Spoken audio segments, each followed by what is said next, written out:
Hello guys, Jacob here, and it seems like Godless Cranium isn't getting it.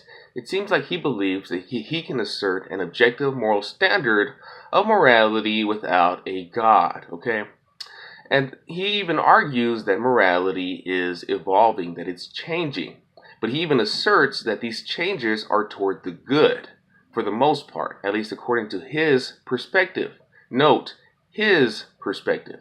Now, we know that the changes in morality, to be able to decide whether they are good or bad, there needs to be a standard above these changes. To be able to assert that a change in morality, which is evolving, correct? That atheists believe that morality is evolving, to be able to assert that it is evolving to being good or bad, there needs to be a standard above these changes of morality to be able to decide whether a society is moving toward a good set of values of morals or a bad set of values, okay?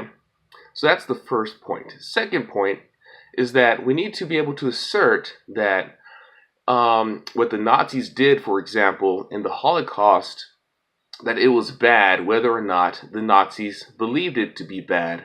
Okay? Objective morality simply means that something is bad whether or not anyone else individually perceives it to be bad. It's just simply bad or good. Okay? So we have to be able to assert that what the Nazis did was wrong whether or not they themselves believed it to be wrong. Okay? It's independent of anybody's individual thought or society thought. I mean, even if a whole society believes something to be good, like slavery, it's still wrong, even if the society believes it to be good. That's objective morality, and that's exactly what Godless Cranium is asserting to that he asserts that exists without any standard above us, without any standard to decide whether something is moving towards being objectively good or bad. Okay? I hope you understand what I said there, because I did use a lot of big words. Okay, I know a lot of you guys struggle with these concepts.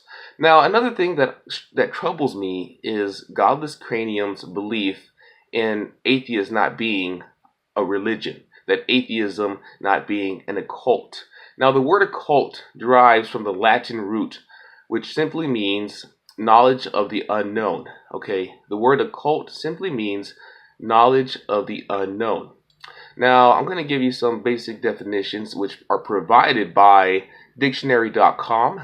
You can look it up yourself. And it gives us some basic definitions of the word occult.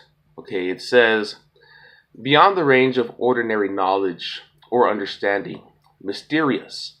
Now, I don't know one atheist who doesn't have beliefs that are mysterious, that are beyond ordinary knowledge, or it says hidden from view.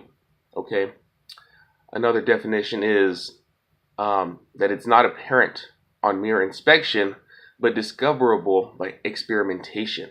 That's another definition of the occult. Okay. So a lot of occultists argue that their beliefs aren't apparent on mere inspection, but that one needs to discover by experimentation those beliefs, those whatever they believe. To be able to discover what they believe, one needs to indulge in whatever practices that they indulge in.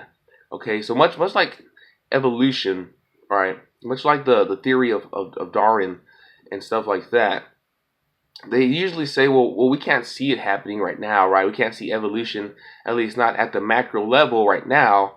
It takes millions or billions of years to occur, which is basically knowledge of the unknown. They claim to have this knowledge, and being able to assert objective morals without an objective standard to be able to judge the changes of morality and being able to decide whether these changes are good or bad is knowledge of the occult.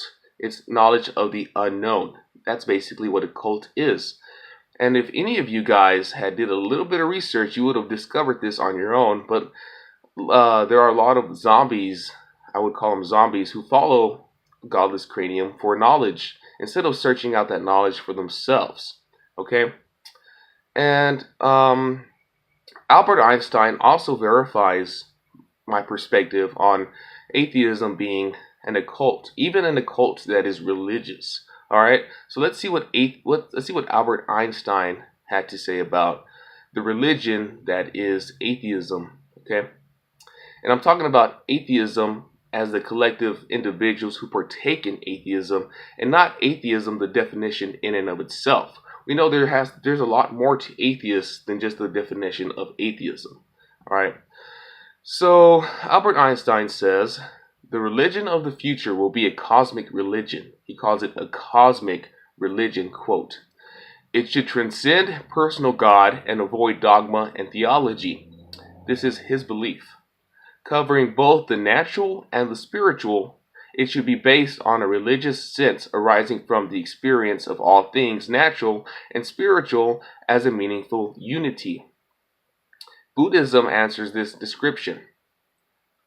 If there is any religion that could cope with modern scientific needs, it would be Buddhism. It was, of course, a lie what you read about my religious convictions, a lie which is being systematically repeated. I do not believe in a personal God, and I have never denied this but have expressed it clearly. If something is in me which can be called religious, then it is the unbounded admiration for the structure of the world so far as our science can reveal it. So he says that his belief, his unbound admiration for the structure of the universe, of the world, as science can reveal, is religious. Scientific research is based on the idea that everything that takes place is determined by laws of nature. So he insists that everything must be naturally caused and not anything that could be beyond nature, beyond the material world. And therefore, this holds for the action of people. For this reason, a research scientist will hardly be inclined to believe that events could be influenced by prayer. All right, so he goes on to say that this is his belief of how religion should progress, okay, because he understands that beliefs in morality, beliefs in spiritualism, naturalism, all that is a lot of that is based on belief, on admiration, on his religious convictions.